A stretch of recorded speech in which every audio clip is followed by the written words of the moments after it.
Terus kemudian yang ke-45, kita lanjut saja. Yang terakhir dari Kitabul Ilm. Ya, setelah ini masuk kepada Kitabul Manhaj. Yang ke-45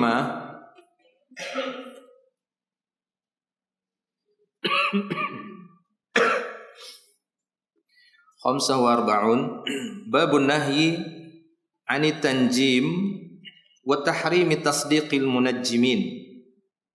Yang ke-45 bab yang menjelaskan tentang larangan belajar ilmu nujum, ilmu perbintangan. Apalagi mempelajari ilmu perbintangan yang saat ini, saat saya dari kecil mungkin ya. Dari kecil itu udah dapat itu. Apa? Bintang Gemini. Dulu saya tahunya itu bintang Gemini kayaknya. Mei sampai apa gitu ya. Terus kan ada ramalannya kan? Jodohnya begini, rezekinya begini gitu ya. Nah itu, ramalan seperti itu. Iya. Romal atau romal. Dalam bahasa Arab romal apa artinya? Romlun. Apa artinya? Pasir, turab. Ya, biasanya orang jahiliyah dulu itu biasanya pakai sebuah kayak bejana itu, ya, pasir ditaruh, gitu ya, atau menggores-gores di pasir. Nah, romal namanya. Jenis, ya termasuk jenis sihir juga. Nah, kita orang Indonesia bilangnya ramal. Dari romal itu, ya kan? Nggak tahu Arab duluan kah yang ikut Indonesia atau Indonesia ikut Arab. Ramal kita bilang. Romal itu salah satu cara kahin ya, kalau kita terjemahkan dalam bahasa Indonesia dukun. Nanti orang Indonesia marah lagi karena dukun tuh di sini penyebutan ada dukun beranak gitu ya. Ada dukun biasanya menggunakan itu kan, meramal itu menggores-gores gitu, digores-gores di pasir atau pokoknya menggunakan media pasir, romal ya. Jadi meramal. Nah, ada yang meramal dengan menggunakan bintang-bintang. Ya, munajim dengan perbintangan. Nah, ini akan dibahas secara ringkas oleh beliau tentang larangan mempelajari atau belajar ilmu nujum dan larangan mempercayai ucapan ahli nujum tersebut, al-munajjimun. Jangan mempercayai ucapan mereka yang katanya ahli nujum, ahli melihat perbintangan dengan melihat umur Anda, ya, melihat tanggal lahir Anda, lalu dia ramal, oh kamu bintang ini, berarti kamu orangnya itu tabiatnya begini, jodoh kamu itu ya kemungkinan begini, kan begitu ya, rezeki kamu gini, kamu itu orang susah sampai mati katanya. Ya, atau yang semisalnya. Tapi kita lihat di sini, diriwayatkan dari Abdullah bin Abbas radhiyallahu anhu, ia berkata, Rasulullah sallallahu alaihi wasallam bersabda, "Man iqtabasa ilman minan nujum." Siapa yang berusaha mendapatkan ilmu dari ilmu perbintangan, barang siapa yang mempelajari sebagian dari ilmu nujum, iqtabasa syu'batan minas sihr, zada ma zada. Maka sejatinya dia telah mempelajari bagian dari ilmu sihir. Jadi cabang-cabang ilmu sihir banyak ya. Cabang-cabang ilmu sihir itu banyak. Ya, sampai kepada cabang sihir, yaitu jenis sihir dengan bicara. Jadi berbicara ini bisa jadi sihir. Ngomong ini bisa sihir. Kata Nabi sallallahu alaihi wasallam dalam hadisnya, "Inna minal bayan la sihran." Sungguhnya dari bagusnya penjelasan itu bisa menyihir. Betapa banyak orang-orang yang tersihir dengan ucapan, akhirnya dia tertipu, ya kan? Oh, pintar ngomong-ngomong, akhirnya uangnya keluar. Ya, dikuras uangnya. Nah, itu sihir. Tapi bisa bermakna baik juga. Artinya kalau kita menjelaskan al-haq, kemudian orang terpengaruh dengan ucapan kita sehingga dia terpengaruh dengan kebenaran, mengikuti kebenaran. Nah, ini bagus. Tapi kalau yang memiliki ucapan itu adalah orang yang berniat ataupun bertujuan buruk untuk menipu orang, maka ini bisa memudaratkan orang lain. Jadi cabang sihir itu banyak. Ya, cabang-cabang sihir itu banyak. Di antaranya ini ilmu perbintangan. Ya, ilmu perbintangan termasuk bagian dari sihir berdasarkan hadis ini. Maka kata beliau, zada mazada, semakin dia tambahi ilmu perbintangan tadi, maka semakin tinggilah ilmu sihirnya. Ya, semakin tinggi ilmu sihirnya, semakin dia mempelajari, mendalami ilmu perbintangan. Nah, kita langsung melihat kandungan bab. Ibnu Abdul Bar, salah seorang ulama terdahulu, Dia berkata di dalam kitabnya Jami' Bayanil Ilmi wa Fadlihi di juz yang kedua halaman 38. Kata beliau, adapun ilmu astrologi dalam pandangan seluruh pemeluk agama yang fungsi dan tujuannya ialah mengetahui peredaran falak dan benda-benda langit, tempat muncul bintang-bintang, mengetahui waktu siang dan malam, batas waktu malam dan siang untuk setiap negara di setiap harinya, jarak setiap wilayah dari garis khatulistiwa, mengetahui garis lintang utara dan selatan, bujur barat dan bujur timur. Ini bukan bujurnya sini ya. Mengetahui waktu terbitnya hilal dan tempat munculnya, mengetahui waktu munculnya bintang-bintang, perjalanannya, perhentiannya dan letaknya di garis lintang dan bujur, mengetahui tempat dan waktu terjadinya gerhana matahari dan gerhana bulan di setiap negeri, mengetahui hitungan tahun syamsiah dan qamariyah, mengetahui hitungan tahun bintang-bintang dan lain sebagainya. Sebagian ahli ilmu, ingat ini sebagian ya, ada khilaf di sini. Sebagian ahli ilmu mengingkari beberapa hal yang kami sebutkan tadi. Jadi ada para ulama yang sama sekali tidak menerima ilmu perbintangan. Apapun alasannya, sekalipun itu berkaitan dengan ibadah. Ya, kenapa? Karena di masa Nabi memang sama sekali tidak menggunakan ilmu perbintangan. Ya, dalam masalah menghadap ke arah kiblat, yaitu kan searahnya saja bagi orang yang tidak melihat langsung Ka'bah, kan searah saja, nggak harus pas tarik garis lurus. Kalau nggak sah sholatnya, nggak ada seperti itu. Sampai hari ini juga Anda kalau ke Masjid Nabawi, kalau ada alat yang bisa menarik garis lurus dari Masjid Nabawi itu ke Ka'bah, tariklah.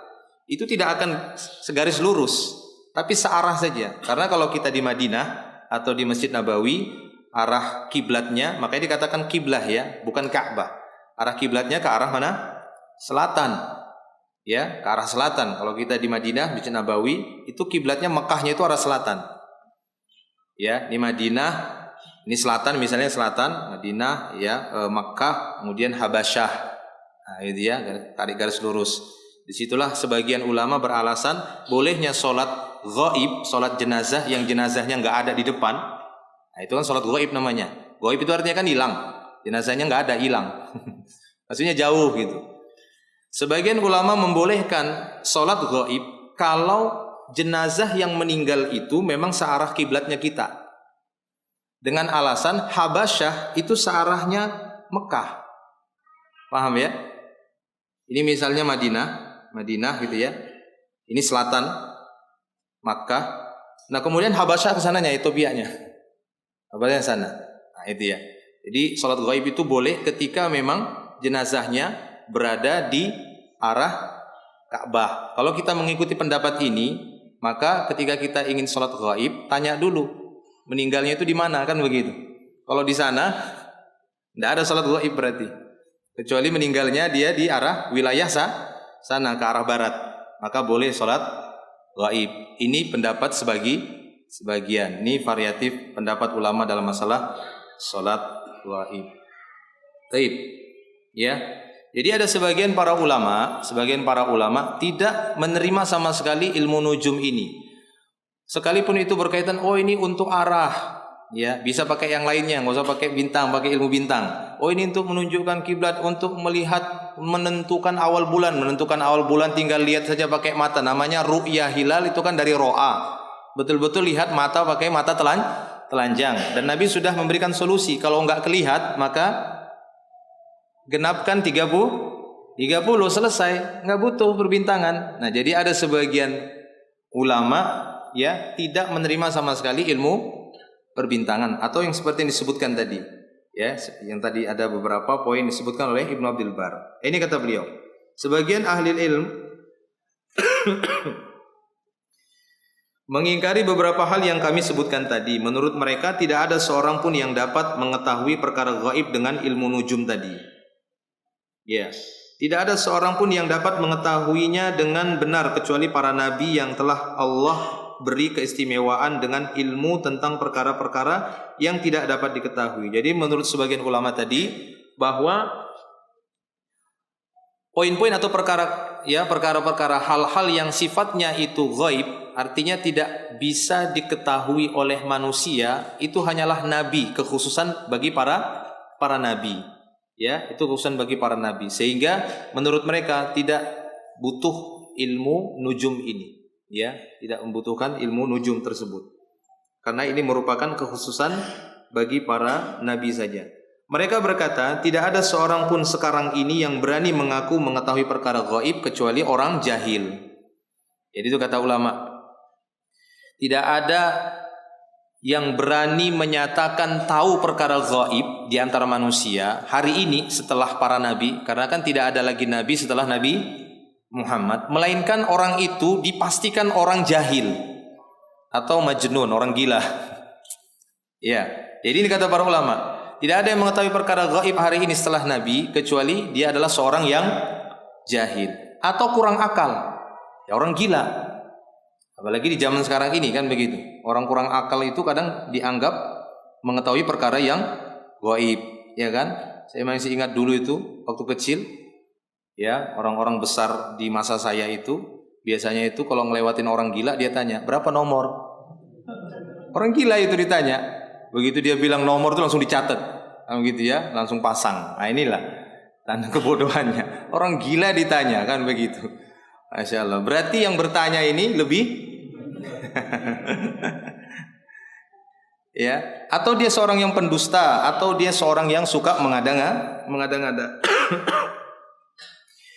Perkiraan mereka bahwa tidak mungkin membicarakan perkara yang lebih tua dari umur dunia. Ya. Maksudnya kan perbintangan menurut mereka lebih tua umurnya daripada dunia. Ya, keadaan falakiyah apa yang ada di atas kita langit itu lebih tua daripada umur dunia ini sendiri. Sehingga menurut mereka nggak mungkin lah ya untuk membicarakan itu, perkara yang lebih tua daripada umur dunia. Sudah cukup menjadi bukti kebohongan seluruh perkara yang katanya mereka ketahui itu. Orang yang meramal dengan ilmu nujum sama seperti orang yang meramal dengan ifayah dan ya zajar. Ini ifayah dan zajar itu ada catatan kaki, adalah meramal nasib baik atau nasib buruk dengan menerbangkan burung. Ini diantara salah satu bentuk sihir juga di masa jahiliyah untuk meramal kehidupannya, apakah nasibnya baik ataukah nasibnya buruk. Biasanya menggunakan burung yang diterbangkan. Kalau ke kanan dia baik, nah itu ya alamat baik. Kalau ke kiri alamat buruk misal gitu. Kalau ke bawah itu gini tafsirannya, kalau ke atas begini.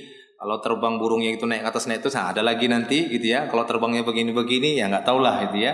Ada nanti ininya sendiri, rumusnya, ada primbonnya sendiri. Taib. Itu sama saja, sama dengan orang yang meramal dengan membaca garis-garis tangan. Nah ya, garis-garis tangan. Kecuali ketika seorang mampu ya dari anatomi tubuh itu terkadang, karena di masa Nabi juga ada yang mampu membaca dan melihat ya kaki seseorang ini dengan kaki orang lain, kemudian dia katakan ini senasab ini. Nah itu ya, ada yang bisa mampu membaca seperti itu. Ya, dengan analisa. Ini kalau seperti itu pada anatomi tubuh ini dibolehkan analisa ya. Ini sama halnya seperti seorang ahli mesin, misalnya mesin mobil gitu ya. Hidupkan mobilnya, kemudian dia dengar. Ini ada yang bocor ini katanya. Ya kan begitu kan? Nah, dia pegang gini misalnya. Ini kunci 17. Padahal dari situ, tapi kenapa? Yaitu karena sudah kedalaman analisanya gitu ya. Pengalamannya bisa seperti itu. Ya, itu tidak masalah. Demikian juga pada anatomi tubuh ini ada tanda-tandanya. Misalnya mata begini-begini itu berarti ada gangguan ginjal, kan begitu ya? Ada ini, ada itu. Itu analisa yang seperti ini. Itu bukan ngeramal. Jelas ya, ngeramal. Yang ngeramal itu apa? Dengan ngeramal, oh nanti kamu bisa jadi pilot. Nah itu ngeramal kan begitu ya. Itu ngeramal namanya. Yang seperti itu. Oh kamu nanti bisa jadi orang kaya, tapi nggak kaya-kaya banget lah kan begitu ya. Nah, ini tidak boleh seperti itu. Tapi kalau dia meramal maksudnya dengan tujuan, ini anak ini dominannya itu gennya kemana? Itu kan bisa. Ya, itu bisa. Oh, kamu gennya lebih banyak ke kakekmu. Nah, lihat sifat kakeknya gimana. Oh, kakeknya ternyata mahir dalam pertanian. Nah, kamu gak usah jauh-jauh belajar mesin. Langsung masuk aja jurusan pertanian. Selesaikan dulu 30 juz tahfidmu, setelah itu masuk ke pertanian, selesai. Nggak usah panjang kayak saya. Kesana sini ujungnya ujungnya ya jadi anu juga kan begitu kan. Saya dulu kan STM juga. Ya seperti itu. Jadi tidak usah lama-lama. Nah bisa seperti itu tidak masalah. Itu bukan termasuk meramal gitu ya. Hanya untuk melihat gen seorang itu dia lebih banyak dominan kemana, itu bisa dilihat. Makanya istri-istri Nabi ketika melihat Fatimah itu seperti melihat Nabi berjalan. Kenapa? Karena memang mirip sekali.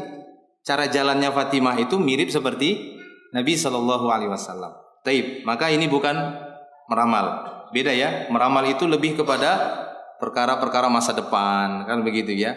Anak ini memang nanti ya orang yang gini begitu. Nah seperti itu. Taib. Jadi ini dia.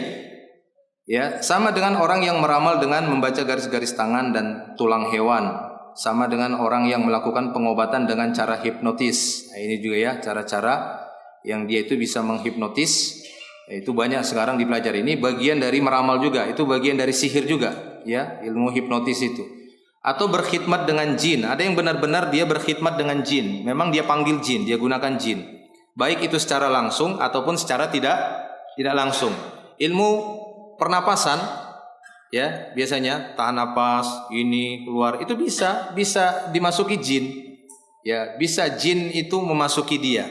Makanya hati-hati dari sebagian pengatasnamaan ilmu bela diri juga harus hati-hati memulainya dengan bismillah supaya tidak diganggu jin ya, supaya benar-benar murni olahraga. Jangan nanti sampai dia diganggu atau dimasuki oleh jin sehingga ketika mukul dia bisa dari jarak jauh, kan begitu ya.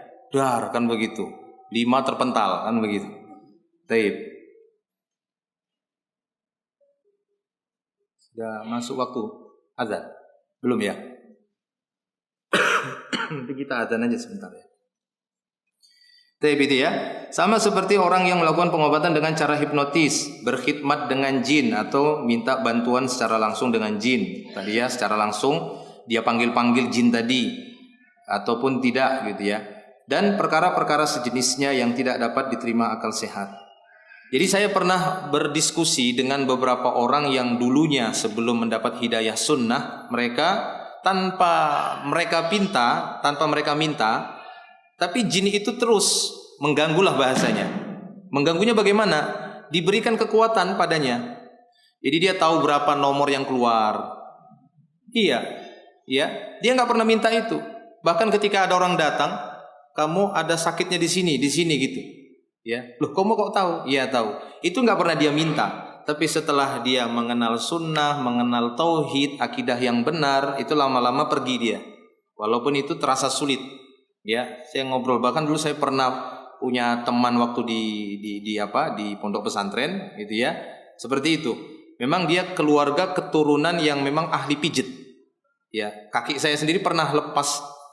Engselnya itu pernah kaki saya gara-gara latihan bela diri salto, lepas ininya itu dipijit sama dia lagi dan dia tahu ramuannya, itu bisa disambung lagi. Nah dia cerita dulu saya punya mantra-mantra, tapi setelah itu dia keluarkan, udah dia lepas, dan lepasnya itu lama sekali diganggu sama setan itu dia sampai seminggu lebih dia dimimpi sama ada beberapa jimat-jimatnya, dia pergi ke tengah laut itu dia lempar cincinnya. Ya, supaya nggak diganggu terus. Tapi setelah itu memang dasarnya dia sudah ahli kan begitu. Kadang ada orang seperti itu udah ahli tapi masih juga pakai mantra-mantra seperti itu. Dia nggak pernah minta, tapi karena memang sudah turun temurun dari orang tuanya, memang gunakan mantra-mantra seperti itu. Ya, sehingga yang patah itu bisa nyambung lagi. Betul patah itu disambung lagi. Dulu katanya dulu gitu. Tapi sekarang udah nggak bisa lagi. Tapi kalau sekedar pijit nyambung tulang yang lepas gini misalnya, ini lepas. Teman-teman saya kan kalau dulu kan kita main bola itu kan sadis-sadis gitu anak santri kan. Pokoknya main tabang saja, tak lepas gitu kan, lepas ininya. Itu disambung sama dia.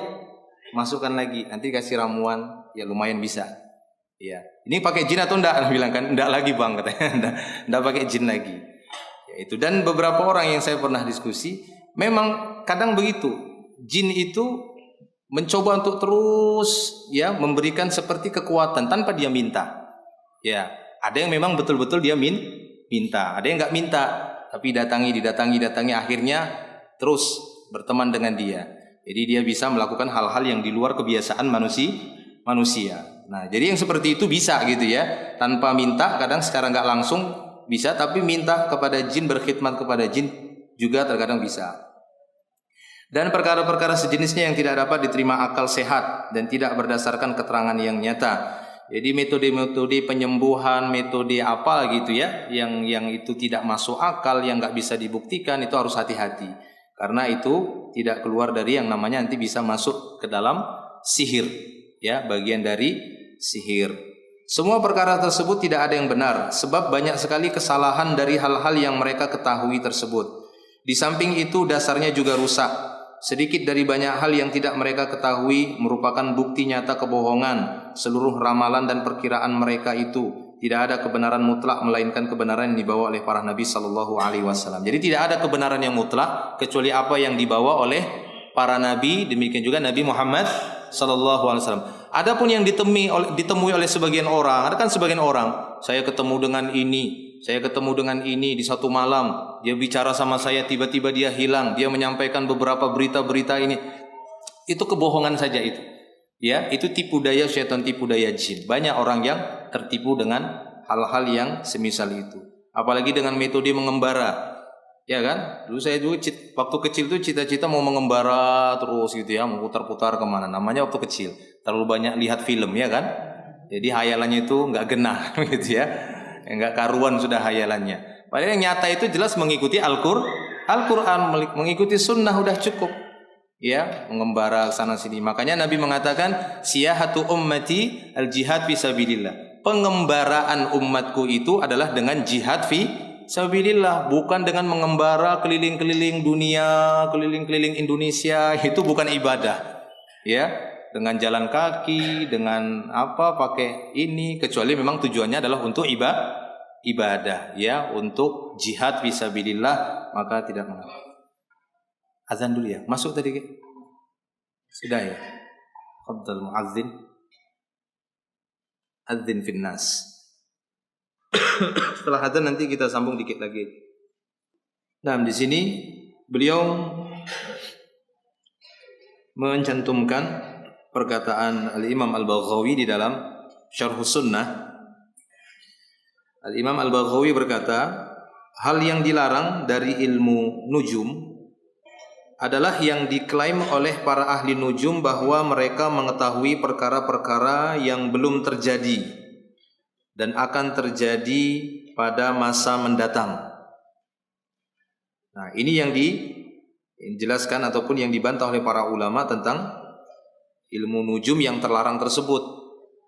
Ya, bahwasanya mereka menganggap dengan ilmu perbintangan yang mereka kuasai mampu untuk melihat dan mengetahui perkara-perkara yang belum terjadi ataupun yang akan terjadi nanti di masa yang akan datang, di masa depan. Nah, ilmu nujum yang seperti ini ya sama saja dengan mengetahui perkara yang gaib. Ya, mengetahui perkara yang gaib. Seperti perkataan mereka tentang waktu berhembusnya angin. Mereka mengetahui ini kapan waktunya berhembusnya angin itu. Kapan waktu turunnya hujan. Ya, atau turunnya salju. Waktu munculnya udara panas. Dan kapan waktunya ya munculnya udara dingin.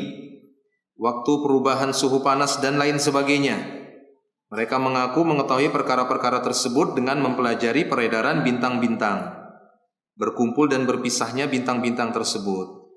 Nah, yang seperti ini diingkari oleh para ulama, ilmu-ilmu nujum seperti ini. Dengan mengatakan kalau bintang ini ketemu bintang ini berarti nanti di waktu ini, di waktu itu, di bulan ini akan ada salju, akan turun hujan, atau akan ada angin kencang. Ini termasuk juga mengetahui perkara gaib. Ini merampas haknya Allah. Karena tidak ada yang mengetahui perkara gaib kecuali Allah Subhanahu wa taala. Jadi tidak boleh melakukan perbuatan yang perbuatan itu merampas haknya. Ya, hak Allah Subhanahu wa taala untuk diibadahi dan haknya lah berkaitan dengan ya rububiyah, yang berkaitan dengan rububiyah, demikian juga hak Allah yang berkaitan dengan uluhiyah, ada hak Allah yang berkaitan dengan nama-nama dan sifat yang tidak boleh dirampas oleh manusia ya ataupun diberikan kepada selain Allah Subhanahu wa taala. Baik. Ini merupakan ilmu yang dirahasiakan oleh Allah Azza wa Jalla. Tidak ada seorang pun yang mengetahui kecuali Dia. Sebagaimana firman-Nya, "Innallaha 'indahu ilmus sa'ah." Sesungguhnya hanya Allah sajalah di sisinya pengetahuan tentang hari kiamat. Jadi tidak ada yang mengetahui perkara-perkara gaib kecuali Allah Subhanahu wa taala. Adapun para nabi itu pun hanya sebagian saja. Ya, illa man irtada mir rasul, seperti yang disebutkan di dalam surat Jin itu ya. Jika Allah Ta'ala menyebutkan tentang dialah yang mengetahui perkara gaib dan dia tidak memperlihatkan yang gaib itu kecuali kepada orang-orang yang dia ridhoi dari kalangan Rasul, ya, dari kalangan Rasul. Nah, adapun ilmu falak yang dipelajari lewat penglihatan mata telanjang ataupun sifatnya bukan ramalan, tapi benar-benar penelitian, ya, menganalisa, yang digunakan untuk mengetahui waktu tergelincirnya matahari, yang digunakan ya untuk mengetahui ini ke arah mana, kalau bintang ini biasanya ke arah mana, sehingga mereka mengetahui oh kalau bintang ini mengarah sini berarti kiblat itu arah sana, kan begitu. Nah, ada yang bintang mungkin dia selalu, kalau bintang ini selalu mengarah ke arah selatan, oh berarti ya selatan itu menjadi kiblatnya orang Madinah misalnya. Oh kalau ini selatan berarti baratnya sebelah sana untuk kita orang Indonesia. Nah, ada sebagian yang membolehkan, masih membolehkan ilmu perbintangan yang sifatnya seperti ini, yang masih dibutuhkan oleh manusia. Ya, terlebih lagi untuk ibadah. Terlebih lagi untuk yang berkaitan untuk ibadah. Jadi untuk mengetahui tergelincirnya matahari, untuk mengetahui arah kiblat dan sejenisnya, maka tidak termasuk perkara yang dilarang tersebut. Walaupun tetap ada sebagian ulama yang tidak menyetujuinya. Segala bentuk ilmu perbintangan itu tidak dibutuhkan oleh kaum muslimin, tidak perlu diterapkan kata mereka. Ya, karena memang tidak ditemui di masa Nabi sallallahu alaihi wasallam. Nabi sallallahu alaihi wasallam menggunakan ilmu perbintangan ya di dalam menentukan hal-hal yang berkaitan dengan ibadah. Penentuan awal waktu, awal bulan atau akhir bulan juga langsung melihat hilal, ya, langsung melihat hilal saja, enggak kelihatan, kata beliau ya genapkan 30.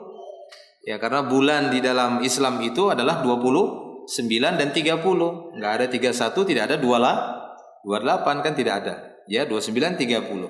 Kalau pada saat sore hari di tanggal 29 hitungan bulan Islam itu tidak ditemukan, baik itu memang belum muncul atau karena ketutup oleh awan, maka digenapkan bulan itu jadi 30.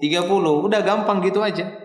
Ya, seperti itu saja. Sehingga sebagian ulama mengatakan tidak membutuhkan ilmu perbintangan ini, walaupun sebagian yang lain masih membolehkan jika memang dibutuhkan dan sifatnya adalah bukan ramalan akan tetapi adalah analisa, begitu ya, penelitian. Allah Subhanahu wa taala berfirman, "Wa huwal ladzi ja'ala lakumun nujuma litahtadu biha fi dhulumatil barri wal bahri." Dialah Allah yang telah menjadikan bintang-bintang itu bagimu agar kamu menjadikan bintang-bintang itu sebagai petunjuk di kegelapan saat di darat ataupun di lautan. Nah, ini yang jadikan dalil oleh sebagian ulama bahwasanya boleh menjadikan sebagian ilmu perbintangan itu tujuannya adalah untuk maslahat manusia, untuk menunjukkan arah ketika kita ya tersasar di suatu tempat yang gelap di malam hari, kita nggak tahu ini ke arah mana. Kalau negara kita atau negeri kita itu arahnya seharusnya arah selatan misalnya kan, maka ini gimana cara mengetahui arah selatan? Nah, lihat bintang ya, sehingga dengan itu bisa mengetahui di mana arah selatan.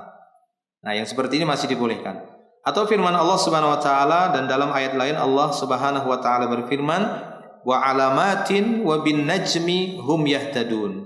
Dan Dia menciptakan tanda-tanda sebagai petunjuk jalan, dan dengan bintang-bintang itulah mereka mendapatkan petunjuk jalan tersebut. Allah Subhanahu wa taala mengabarkan bahwa bintang-bintang merupakan petunjuk untuk mengetahui waktu dan arah jalan. Kalau seandainya bintang-bintang itu tidak ada, tentu orang yang berada jauh dari Ka'bah tidak dapat mengetahui arah kiblat.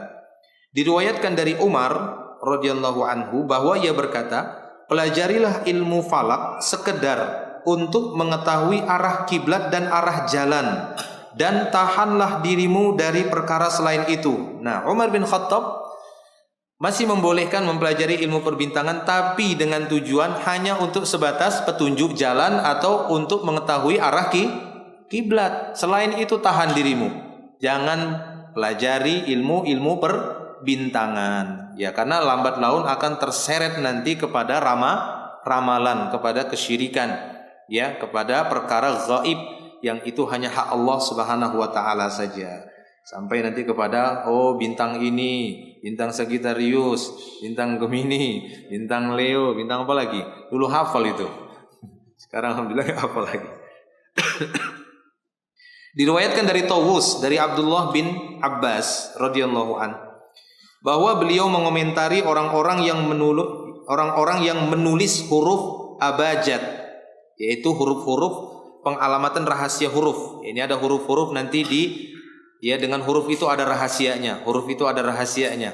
Kalau huruf-huruf gini ini ada rahasianya. Ini pernah dikomentari oleh Abdullah bin Abbas.